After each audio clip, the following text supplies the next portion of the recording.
एक ऐसी जादुई कोला है जो पूरी दुनिया में सिर्फ एक ही जगह मिलती है।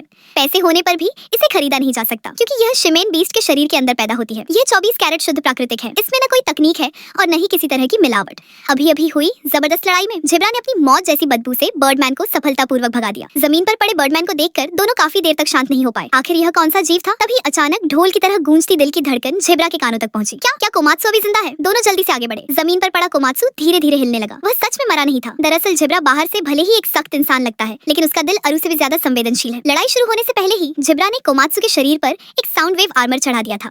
इसी वजह से कोमात्सु मौत के मुंह से बच गया। होश में आते ही कोमात्सु को मीठी कोला की बात याद आ गई, लेकिन अफसोस वह कोला पहले ही बर्डमैन की नजर में आ चुकी थी। अब उनके पास कोई मौका नहीं बचा था। अरु खुद को बहुत दोषी मानने लगा। उसे लगा कि यह मिशन पूरी तरह असफल हो गया है। तभी कोमात्सु ने किताब में एक चौंकाने वाला राज खोज निकाला। असल में शिमेन बीस्ट की नसों से जो निकलता है वह सिर्फ कोला की झाग होती है। यानी बर्डमैन ने सिर्फ झाग ही पी थी। असली स्वीट कोला तो शिमेन बीस्ट के शरीर के अंदर पनपती है और उसकी मात्रा इतनी ज्यादा है कि पूरा पिरामिड कोला के समंदर में बदल सकता है। दोनों हैरान रह गए। क्या मतलब? क्या हमें उस आदमी से फिर से लड़ना पड़ेगा?